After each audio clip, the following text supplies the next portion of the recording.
So I'm here with the third lead surgeon at Pompeii, and I want to let him introduce himself. Okay, well, my name is Carlos Galindo.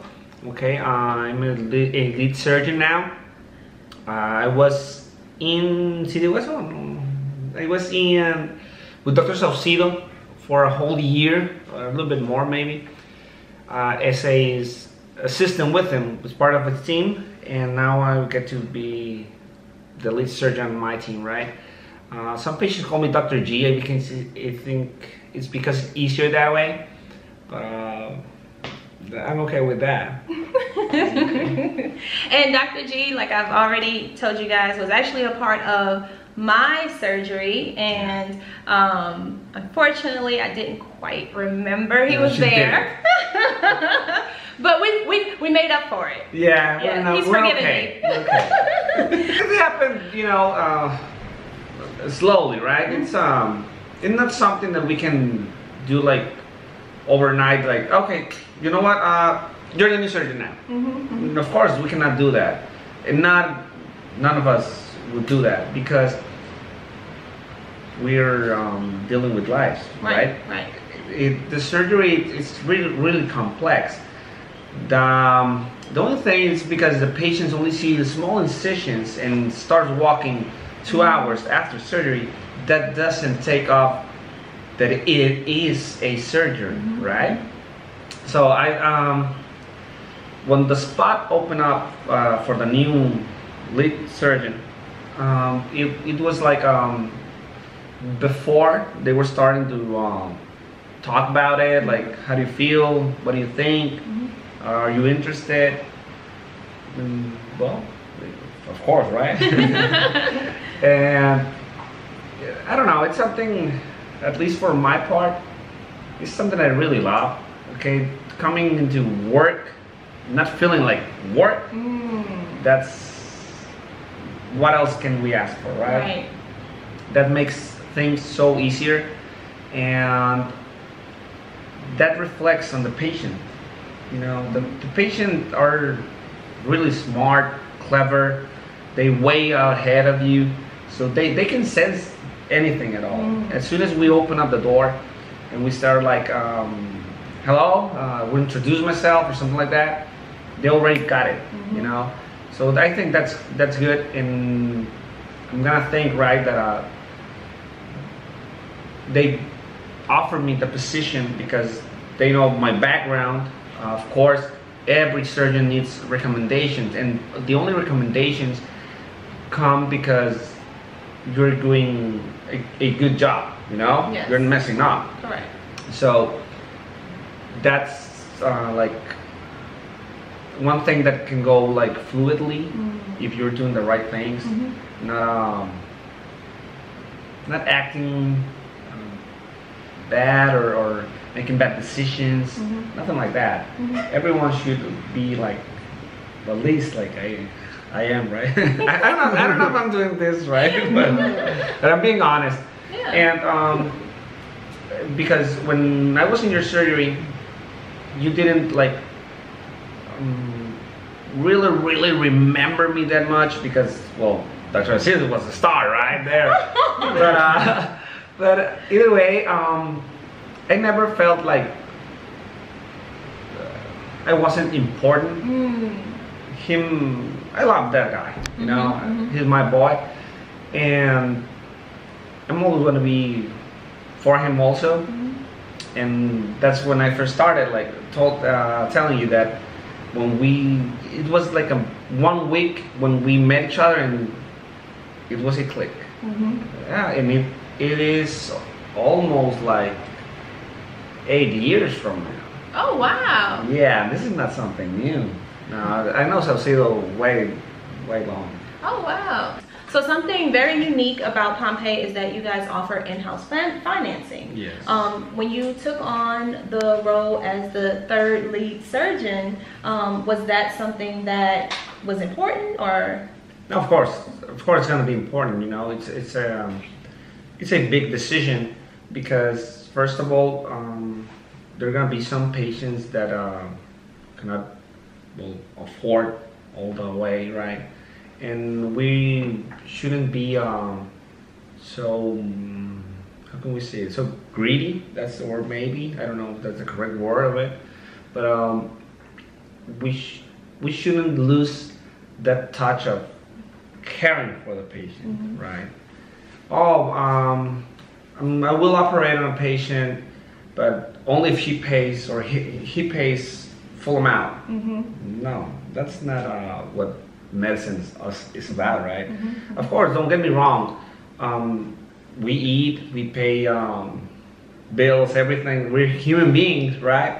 But we shouldn't lose that part that makes us human.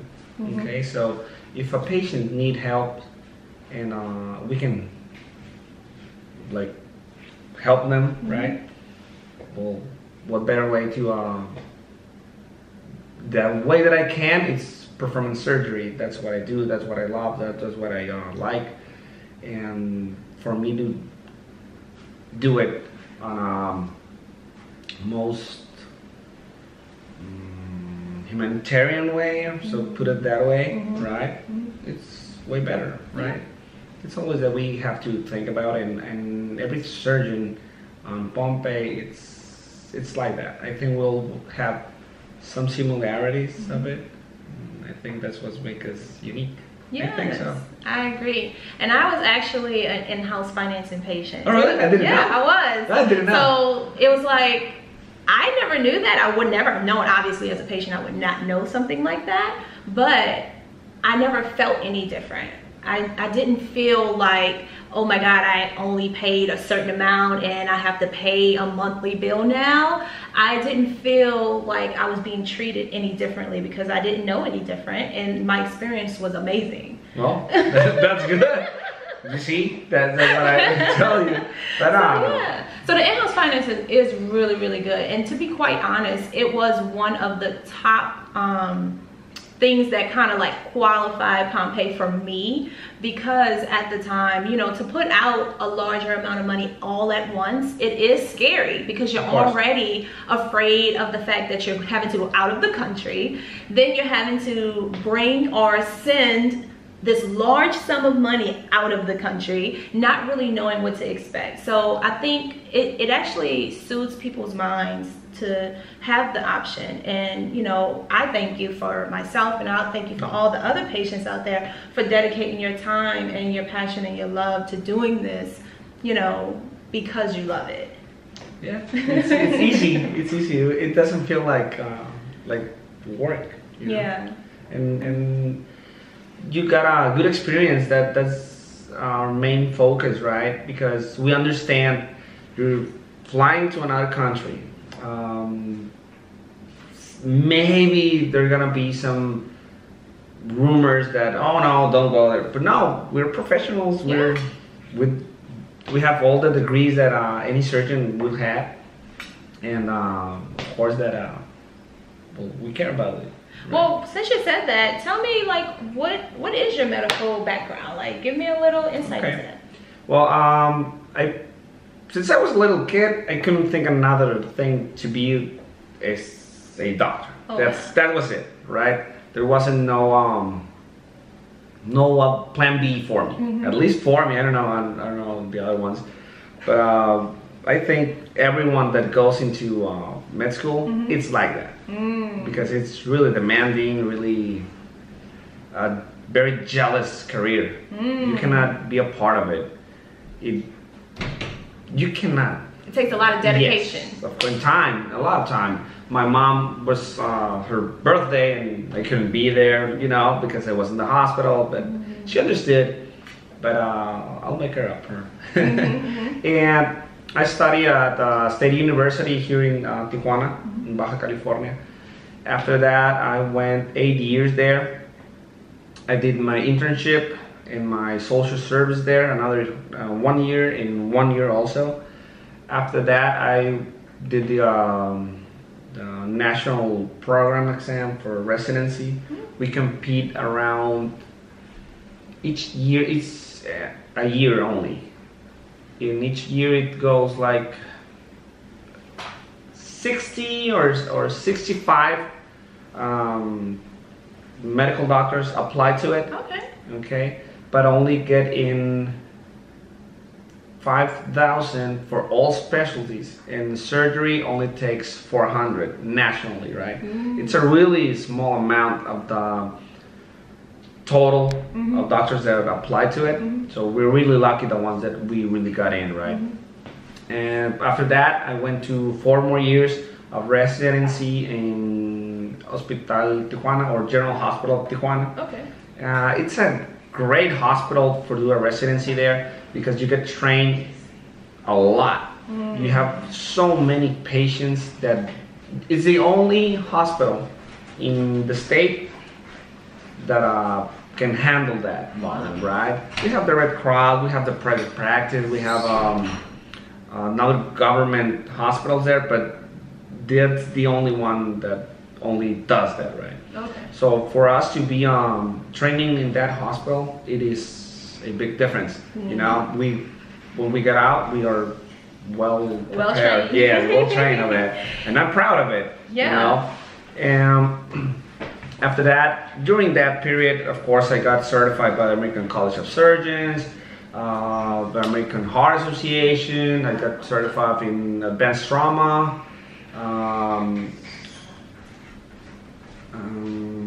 Advanced cardiac life support also. Oh, wow. I'm certified by the American degrees, right? Because the Mexican degrees, well, you're not going to be very familiar with that. But I'm board certified also in the United States. I'm also certified by the American Neurology Association and on stroke. Well, what made you kind of like zone in here with bariatrics though? Like what made you make that decision? Okay. That part, it's quite easy, I think, at least for me, because that's a surgery that you can really see the results. Right? And you can, every patient is always so grateful, you know, for that change of life that they have, because you don't know, but every patient is battling something, some issues that everybody will have issues, right? But the patient that's gonna go through bariatric surgery, it's quite different. So we have to be aware of that, and as soon as the surgery is done, it's like magic. They're excited. It is true, right? They have a new opportunity to do things right, or well, not right, but to have a new life. Yes, just a better quality of life. Yes. Because sometimes people can't help being overweight. You know, sometimes their journey, maybe they had a leg injury and couldn't walk, and you know, so sometimes it's just out of their control. So when you guys perform those surgeries and give a person a second chance at life, it is like a miracle. Yeah, we see it. Well, we love to see that, right? Because when they're gonna be discharged from the hospital, it's, well, this is our goodbye, but you can see they really make change in that life. Probably they won't never forget about us, right? Probably. In your case? Yeah. Look, and I know you say that I don't remember you, and it's like, I don't remember what point you came in the room. I don't know if I was already, you know, medicated. Yes. But it's like, I don't really care. You had to have done an amazing job with Dr. Salcedo, because I am in tip-top shape. And I actually did, I should have brought it. I did a new barium swallow today. And he saw it and he said that my sleeve looks exactly like it looked from the beginning. He was like, it's still like in tip-top shape. Yeah. So, I mean, I'm proud of that. And, you know. We are also. Yes. So, you know, you two working together obviously was a beautiful thing and magic. And I'm just excited that you are now a lead surgeon. And, you know, you'll have people, hopefully more people like me, that this time they'll actually remember. Yeah, well, I earned my place also. You earned being remembered now. Yeah, because I was on the shadows and everything. Right. You're in the shadows of the dreamy Mr. Saucedo. Yeah. But listen, he's dreamy too, and he always smells good. Well, but I keep hearing that a lot. You must pick really good colognes. Well, I try to. So last thing I just want to kind of talk to you about is, what is your view on your employer? Like I can't stop raving about Pompeii as a whole, but you work for them. Mm-hmm. So like as a surgeon, and you've worked at other hospitals and you've worked with other facilities, what would you say is unique about them as an employer? I was so lucky. And I'm not saying this because they're here, okay? But I was so lucky to be on the right time at the right moment, okay? I think the experience that I had with them, it's not, I can relate for like family, They treated me with respect. They respect my decisions, and I do the same, right? Mm-hmm. We always. And then it starts over. Oh. Okay. Well, I was on the. You would. Yeah. Well. It's okay. It's all good. Keep it going. But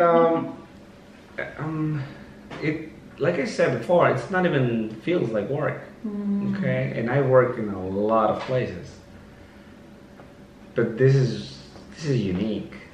This is no other job is gonna be the same. Mm-hmm. Okay, it's not work, and I think of them as family. Aww. Okay, I think so. We're not having any troubles, right? But every family will have some issue. Absolutely. But the difference is that we have to go through it together, and I don't know, maybe I'm a little emotional, something like that, but I really want to thank them for the opportunity. Well, they call you the Golden Boy. Why is that? Well, that started as a joke, really, right? Because the Golden Boy is a trademark. I don't want to promise with Oscar de la Hoya. But I was like, that was the third or fourth talk that we had about bringing me in as a lead surgeon, right? And it was Melanie thing that told me, well, you're gonna be one of the last golden boys of Pompeii. And I said, okay, well, I'm up for it. And just like that, it sticked. And man, you had on the shirt yesterday. Oh yeah. And I was like, he really is taking this seriously. Yeah, I did. You are really the Golden Boy. There's a shirt behind you. Oh, is it? Oh my gosh, let me get the shirt. This is hilarious. This is the shirt. Golden Boy. Yeah, it's in Spanish back here. That is hilarious. And niño means boy, right? And wait, what size shirt is this? Well, this is a petite. This needs to be mine. Yeah, you want it? Oh, it's a medium. Because I can now fit a medium. Yeah. Hey! So I might need this one. Oh, you guys can mail me one. You can take that one. You can take that one. But if you guys... Sorry, Dr. Saucedo. I remember him now. But no, like, if you have any patients that actually see this video, like, now they can bring things that are like for the Golden Boy. It's funny because a lot of times patients want to bring something to gift you guys because we won't, get a chance to see you after the surgery or like after we leave. And I know for me in particular, like, I wanted to bring something, but I just didn't know what to bring. And I'm just happy that I was able to come back, and I did gift Dr. Saucedo something, and I'm sorry, because I didn't remember. I'm like, see what I'm talking about? Like, I treated him like he wasn't even there. He was. But no, yeah, but I do remember you.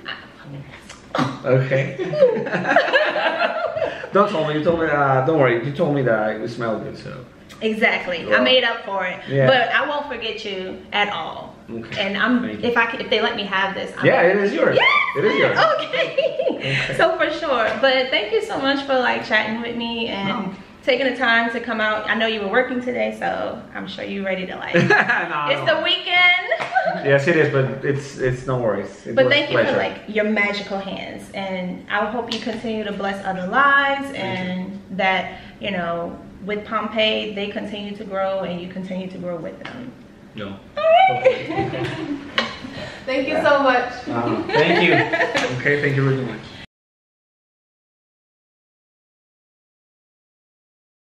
Yeah. Should I sit down? Yeah. Are we gonna practice? Or No, because we want to make it natural. I'm nervous. What are you nervous about? I'll be like this. Yeah, of course. Thanks. You're fine. See, look, you look good. Really? You can see yourself. And you can slide in a little bit. There we go. Yeah, so we close. And I think I'm a little tilted, so. And then Whitney played these at 10:30 p.m. So it's a little straighter. There we I go. shouldn't shave, right? I look much You look younger. good. Because you were nervous. I'm sorry, did I mess up or anything? I don't know, I'm so nervous. I don't know why. I'm from surgeries and I don't even sweat. Isn't that something? Yeah, right? So, oh Lord. You should see me when I try to talk to girls. Not the smell good, man. Well, I don't talk, you just shake my neck. But sometimes that's all you have to do. You just have to smell good and walk past a woman and she's like. Okay. Oh, This is gonna be my year then.